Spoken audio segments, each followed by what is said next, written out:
यंदा वेळेआधीच मान्सून केरळमध्ये दाखल होणार आहे। 26 मे रोजी मान्सून केरळमध्ये दाखल होईल। भारतीय हवामान विभागाने हा अंदाज वर्तवलाय। आज मान्सून अंदमानात दाखल होण्याची दाट शक्यता आहे, तर 5 ते 7 जून दरम्यान मान्सून महाराष्ट्रात दाखल होईल। मागच्या वर्षीप्रमाणे यंदा मान्सूनचा वेग सुसाट असून अंदमानात तो आज दुपारपर्यंत दाखल होण्याची शक्यता आहे।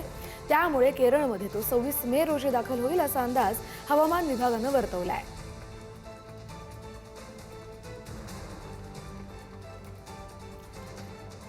याच संदर्भात बोलूया आपले प्रतिनिधी ज्ञानेश्वर चौतमल यांच्याशी। ज्ञानेश्वर,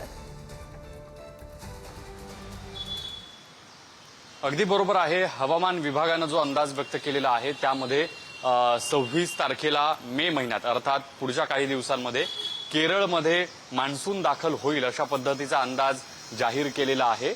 एरवी 1 जूनच्या आसपास मान्सून केरळमध्ये दाखल होत असतो, मात्र काही दिवस आधीच म्हणजे वेळेआधीच मान्सून केरळमध्ये दाखल होतोय। 26 तारखेला केरळमध्ये मान्सून दाखल होणार, कारण तशा पद्धतीचं अनुकूल वातावरण असल्याची माहिती हवामान विभागाने दिलेली आहे।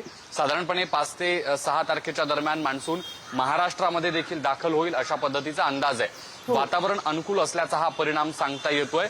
यासोबतच अंदमानात आज मान्सून जो आहे तो दुपारपर्यंत दाखल होईल अशा पद्धतीची देखील माहिती आहे। या सगळ्या चांगल्या गोष्टी म्हणाव्या लागतील, कारण साधारणपणे 1 तारखेनंतर 1 तारखेच्या आसपास मान्सून दाखल होत असताना यंदा मात्र वेळेआधीच मान्सून दाखल होताना बघायला मिळणार आहे। ज्ञानेश्वर, धन्यवाद तुम्ही दिलेल्या सविस्तर माहितीसाठी।